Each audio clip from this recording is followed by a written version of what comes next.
जिल्ह्यात गेल्या 48 तासांपासून पावसाची संततधार सुरू आहे। धुळ्यातल्या अक्कलपाडा धरणातून पांझरा नदीपात्रात पाणी सोडण्यात येत आहे।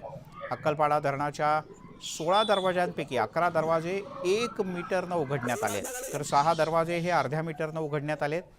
अक्कलपाडा धरणातून मांजरा नदीपात्रात 45,000 क्युसेक्स इतक्या प्रचंड वेगानं पाण्याचा विसर्ग सुरू आहे। याचा आढावा घेतला आमचे प्रतिनिधी दीपक बोरसे यांनी। धुळे जिल्ह्यामध्ये गेल्या 2 ते 3 दिवसांपासून मुसळधार पाऊस पडतोय, संततधार सुरू आहे आणि त्याचमुळे धुळे जिल्ह्यातल्या साक्री तालुक्यातल्या अक्कलपाडा धरणातून मोठा विसर्ग हा पांझरा नदीत सोडण्यात आलेला आहे। आपण आहोत पांझरा नदीच्या पात्रामध्ये आणि धुळे जिल्ह्यामध्ये गेल्या 2 ते 3 दिवसांपासून धुवाधार पावसाची बॅटिंग सुरू आहे आणि त्याचमुळे खास करून साक्री तालुक्यातला पश्चिम पट्ट्यामध्ये मोठा पाऊस होतोय, दमदार पाऊस होतोय आणि त्यामुळे धरणांचा तालुका म्हणून प्रसिद्ध असलेल्या या तालुक्यातील जी काही धरणं आहेत ती सगळी आता ओसंडून वाहू लागलीत आणि त्या धरणातला जो पाण्याचा फ्लो आहे, पाण्याचा जो विसर्ग आहे तो अक्कलपाडा धरणामध्ये येतोय। मोठी आवक होते आणि त्याचमुळे अक्कलपाडा धरणातल्या 16 दरवाजे जे आहेत ते आता उघडण्यात आले आणि त्यामधून तब्बल 45,000 क्युसेक पाणी जे ते पांझरा नदीमध्ये सोडण्यात आलेलं आहे। आपण पाहू शकतो या ठिकाणी पांझरा नदी दुथडी भरून वाहते। या वर्षातला या हंगामातला सर्वात मोठा पूर हा पांझरा नदीला आलेला आहे। मोठ्या प्रमाणात पाण्याचा विसर्ग जो आहे तो पांझरा नदीत सोडण्यात आलेला आहे आणि त्याचमुळे खबरदारी म्हणून पांझरा नदीला लागून असलेली जी काही गावं आहेत, वस्त्या आहेत, त्यांना खबरदारी म्हणून त्या ठिकाणी सतर्कतेचा इशारा जो आहे तो प्रशासनाच्या वतीनं देण्यात आलेला आहे। महत्त्वाचं म्हणजे ही पांझरा नदी धुळे शहराच्या मध्यभागातून वाहते आणि या पांझरा नदी शहरातून मध्यभागून वाहत असल्यामुळे पांझरा नदीवर जी काही 2 ते 3 पुलं आहेत ती पुलं आता प्रशासनाने बंद केलेत। त्याचं महत्त्वाचं कारण असं, पांझरा नदीवरील 2 पुलं जी आहेत ती पाण्याखाली गेलीत, त्यामुळे खबरदारी म्हणून प्रशासनाच्या वतीने या ठिकाणी ही जी पुलावरची वाहतूक ही बंद करण्यात आलेली आहे। येणाऱ्या काही तासांमध्ये अशाच पद्धतीने जर पांझरा नदीचा जो वरती जे काही धरणं आहेत, अक्कलपाडा असेल, मालनगाव असेल, जामखेली असेल, या धरण क्षेत्रामध्ये जर पावसाची जी आवक आहे, जर पाण्यात जो आवक आहे ती जर अशीच चालू राहिली तर येणाऱ्या काळात आणखी पाण्याचा विसर्ग हा सोडण्यात येणार असं प्रशासनाच्या वतीने या ठिकाणी स्पष्ट करण्यात आले। त्यामुळे प्रशासनाच्या वतीनं खबरदारी घेण्याचं आव्हान नागरिकांना करण्यात आलेलं आहे। दीपक बोरसे, न्यूज 18 लोकमत, धुळे। तिकडे मावळमध्ये पावसानं जोरदार मुसंडी मारली आहे। मुसळधार पावसामुळे इथले धबधबे मोठ्या प्रमाणात प्रवाहित झालेत। मुंबई पुणे एक्सप्रेस वेवर अनेक धबधबे वाहू लागले, त्यामुळे या मार्गावरून प्रवास करताना वाहन चालकांना वेगळाच अनुभव येतोय।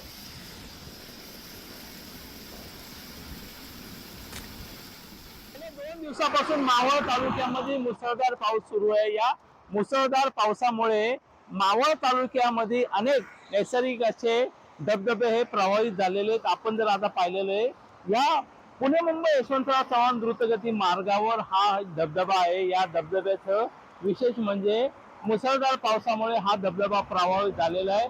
त्यामुळे येथून जो प्रवास करणारे वाहन चालक आहे ते आनंदाने या धबधब्याचा आनंद घेत आता प्रवास करत आहे। आपण जर या साईडला पाहिलं तर मुंबईवरून येणारी ही संपूर्ण वाहतूक आहे। या वाहतुकी दरम्यान हे जे वाहन चालक आहे या धबधब्याचा आनंद घेत आहेत। त्यामुळे आपण जर मुंबईवरून पुण्याच्या दिशेने प्रवास करत असाल तर ओझरडे गावाच्या हद्दीमध्ये हा नैसर्गिक असा हा धबधबा इथं प्रभावित झालेला आहे। तसेच अनेक धबधबे प्रभावित या एक्सप्रेसवेवर झालेले आहेत। आपण जर पाहिलं गेलं तर गेल्या अनेक दिवसापासून म्हणजे 2 दिवसापासून मावळ तालुक्यामध्ये पावसाने जोरदार बॅटिंग केलेली आहे। त्यामुळे कुठेतरी अशा ह्या नैसर्गिक धबधब्याचा जो आनंद घेण्यासाठी आता वाहन चालक देखील आनंद झालेले, कारण की याच मार्गावरनं मुंबईवरनं पुण्याला जाताना या धबधब्याचं दर्शन या वाहन चालकाला होत असल्यामुळे वाहन चालकांमध्ये वेगळं आनंदाचं वातावरण आपल्याला दिसून येत आहे। गणेश जुलम, न्यूज 18 लोकमत, मावळ। तिकडे गुजरातला पावसानं झोडपून काढलाय। अहमदाबाद शहरात मुसळधार पावसानं जनजीवन मोठ्या प्रमाणात विस्कळीत झालंय। शहराच्या अनेक भागात पाणी साचलंय, अनेक रस्ते पाण्याखाली गेलेत, अनेक भागाचा संपर्कही तुटलाय। सखल भागातल्या काही वस्तीमध्ये लोकांच्या घरात पाणी शिरलंय।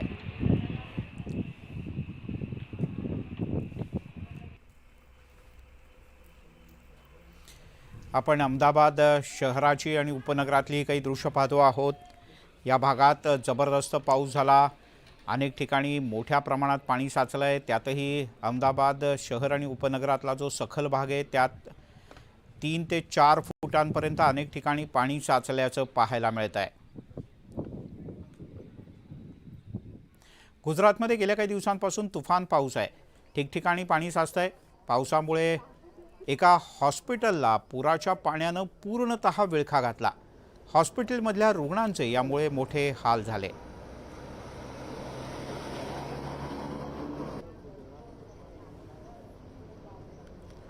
गुजरातमधल्या कच्छला पावसाचा मोठा तडाखा बसला. मुसळधार पावसामुळे कच्छमध्ये पूरपरिस्थिती निर्माण झाली आहे. पुराच्या पाण्यात वाहनं अनेक ठिकाणी अडकून पडलेत. बस स्टेशनला सुद्धा तलावाचं रूप आलंय. काही भागात पाणी साचल्यानं शहरातलं जनजीवन विस्कळीत झालंय.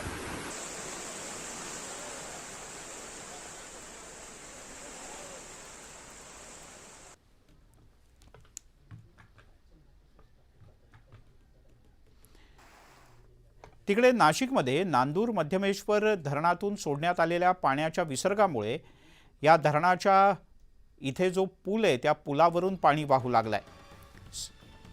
पाणी आल्यामुळे सिन्नर पुणे महामार्ग वाहतुकीसाठी बंद करण्यात आलाय. नांदूर मध्यमेश्वर धरणातून 65,000 क्युसेक्स या वेगानं पाण्याचा विसर्ग सुरू आहे. त्यामुळे गोदावरी नदीकाठच्या गावांना सतर्कतेचा इशारा देण्यात आलाय. गोदाकाठच्या सायखेडा चांदोरी या गावांना पुराच्या पाण्याचा धोका वाढला आहे.